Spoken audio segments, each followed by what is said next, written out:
It's a great honor and privilege to introduce Professor Aryeh Kuzweil.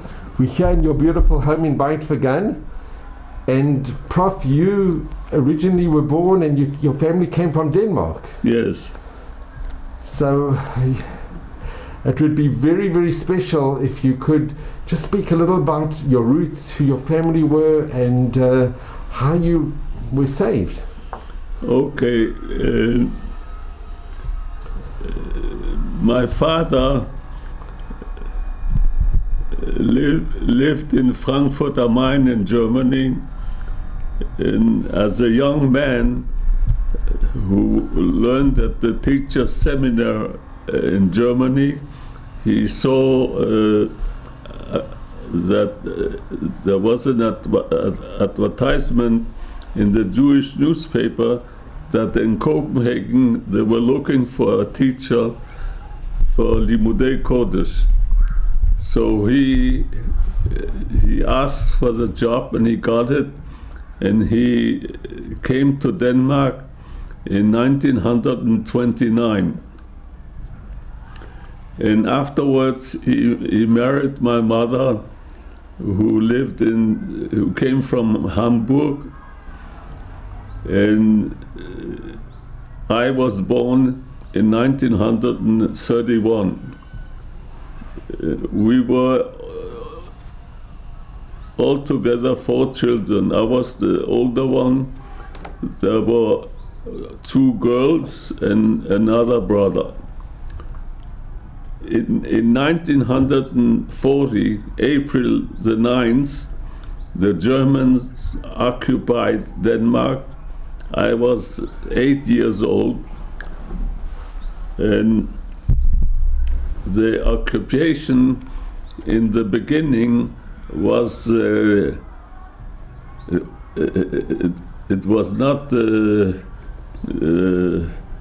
popular. The Danes hated the Germans, and the Germans they tried to be nice. They wanted that Denmark should be a model how the Germans occupied a Western country without doing too much trouble.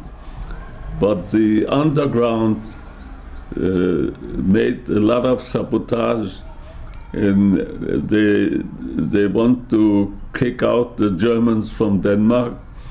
And in 1943, the Danes made a general strike at the whole country, and the entire world knew about this strike because the Danes didn't supply not water, not gas, no electricity, nothing, and they were happy about it because the Germans couldn't exist, couldn't work without those things. So Hitler decided that he had to send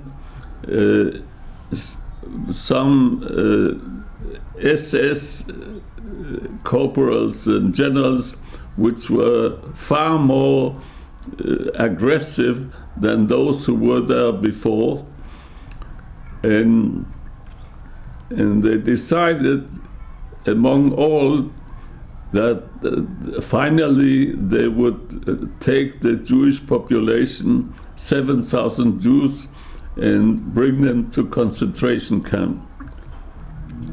The reason why they didn't do it before was that the head of the SS in Denmark, in Copenhagen, wasn't interested in that there should be trouble in Denmark because of 7,000 Jews. It's a minor number, but the new commandant in Copenhagen and Hitler decided that the Jews of Denmark had to be brought to concentration camp. The number two of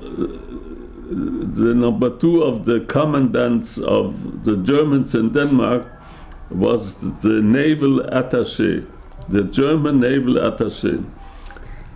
And even today, the Navy is the main army of Denmark because it's a lot of islands. And the Germans had to tell him the top secret that they are going to bring the Jews to concentration camps, because the idea was that they will bring them with ships from Denmark to Germany. So they called him and they told him that 1 month before the 1st of October,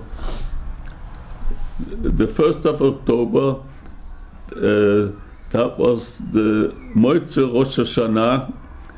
They will take all the Jews because they are sure that the Rosh Hashanah they're at home, and they'll bring them to the concentration camp.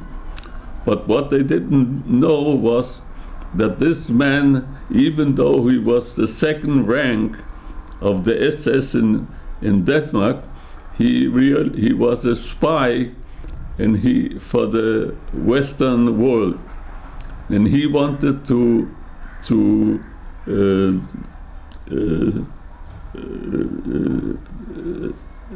save. He wanted to save the Jews. So he told number one that he has to fly to Sweden, which was neutral, because he has to get a special permission to bring the ships during the waters which belongs to Sweden. So he flew to Sweden, but what he really wanted, he spoke with the Prime Minister and other officers and told them that they had to receive the Jews which are going to escape to Sweden because of the actions of the Germans. And he succeeded, and he came back. And a few days before they made the action, his name was Dukwitz. And a few days before that, he had made connections with the head of the Social Democrat Party, Hiltof Hansen, and he couldn't officially meet him, so they made an agreement that they are going to meet each other in one of the parks of Copenhagen. And they met each other in the park, and he told him, you have to tell all the Jews that this is the date that they have to escape, that they are not allowed, they shouldn't be home, otherwise they would be deported to a concentration camp. So without any preparations, the Danish underground and all the people did everything in order to save the Jews. Jews came to hospitals, to churches, to schools, in forests. They were sleeping in the forest, and in all kinds of places, and the underground found ways how to get to the Jews, and the Jews escaped from Zealand to Sweden, and I escaped from here. It's written down from Humlebæk. Together with my father, we made 2 attempts to escape. Only the second attempt we could. The first attempt, the Germans knew that the Jews were at the coast, so we had to go back. And my mother escape with the 2 girls from Gilleleje, and she had to do 3 attempts. And she got from Copenhagen to Gilleleje in a truck which was full of coal, in order that the Germans wouldn't look after them.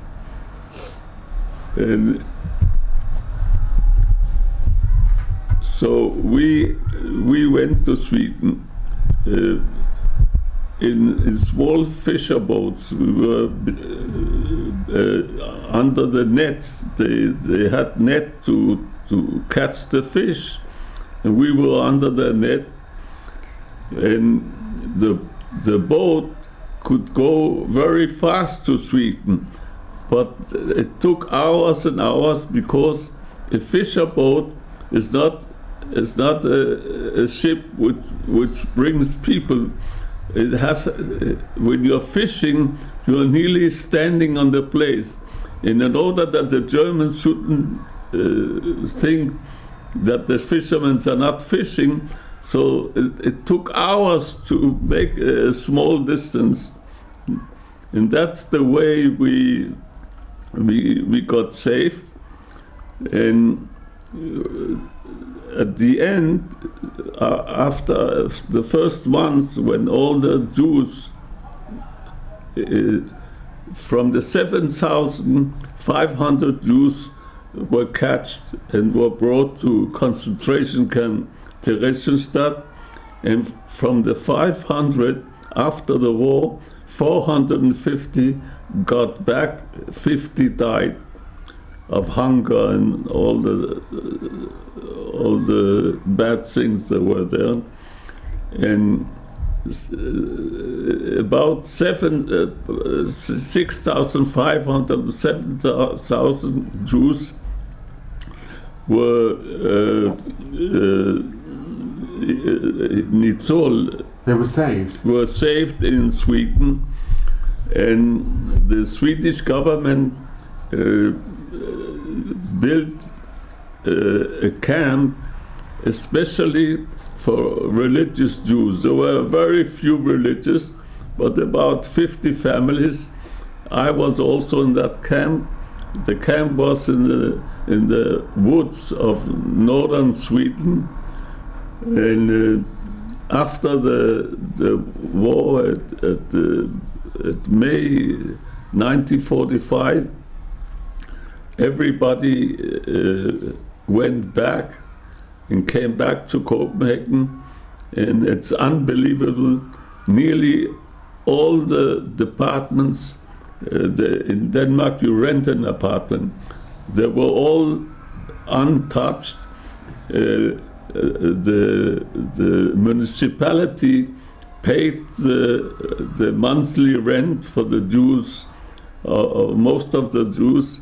So there were Jews who lost their department and their things, but there were very few. Most of them also, we found everything okay.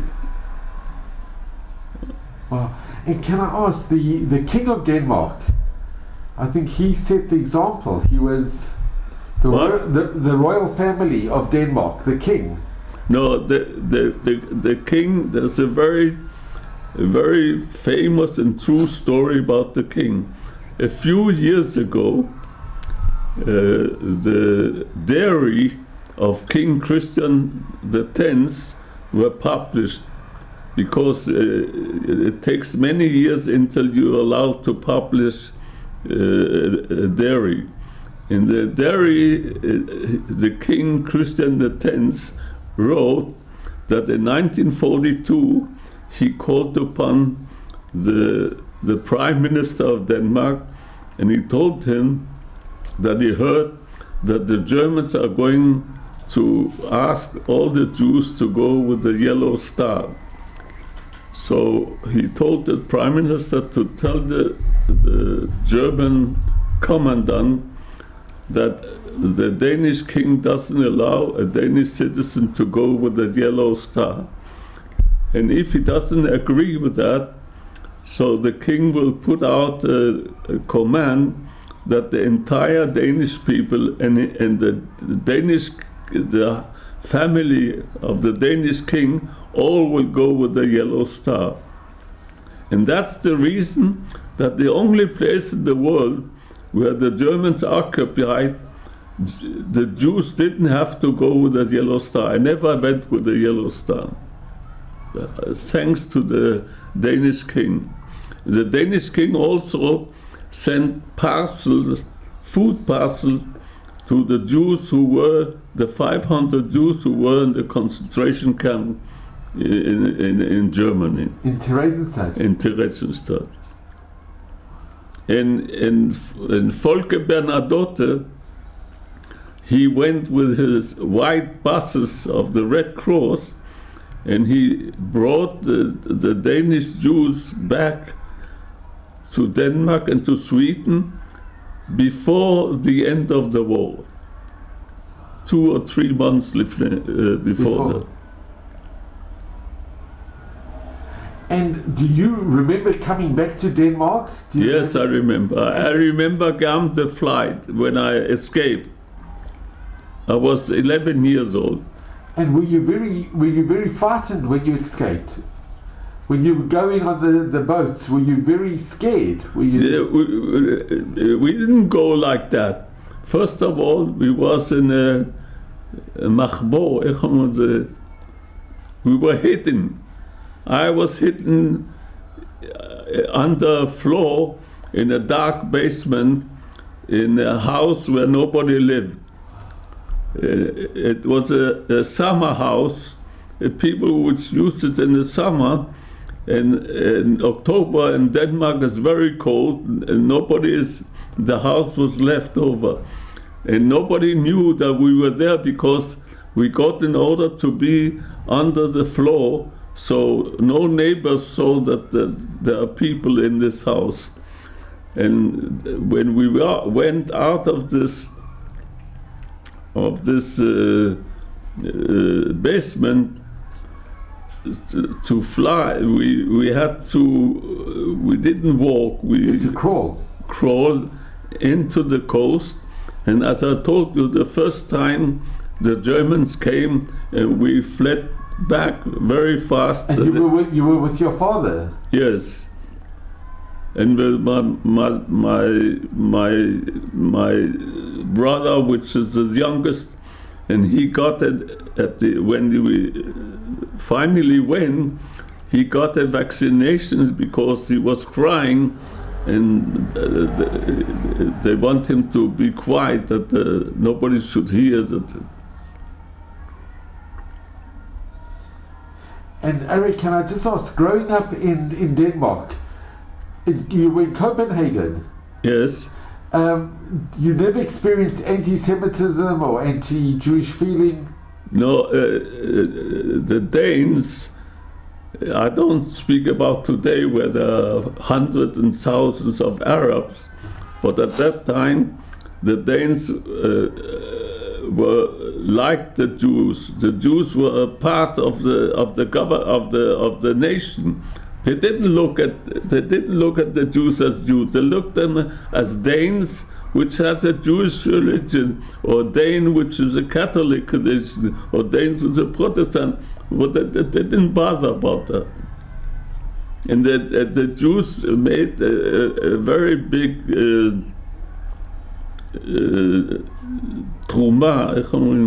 contribution. A contribution. Made a very big contribution to Danish culture and everything. There were Danes who were ministers in the government, and the doctor of the king was a Jew. The president of the university was a Jew. The main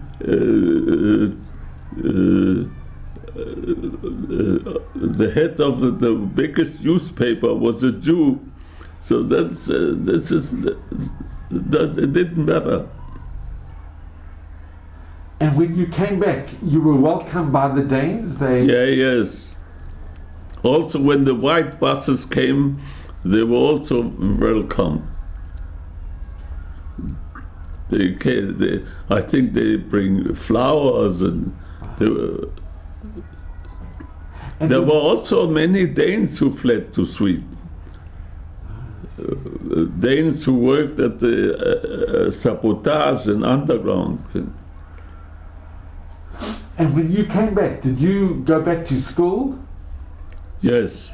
And was it a Jewish school or a German school? No, a Danish school. A Danish school. Yeah. And did your friends ask you what happened during the war? Did you speak about your experiences? Who, my parents? No, you. Did you speak to your classmates, to your friends? No. That's interesting.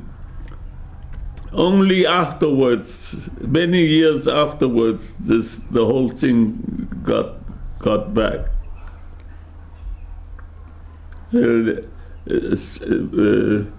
Not for two years ago. It was 75 years later.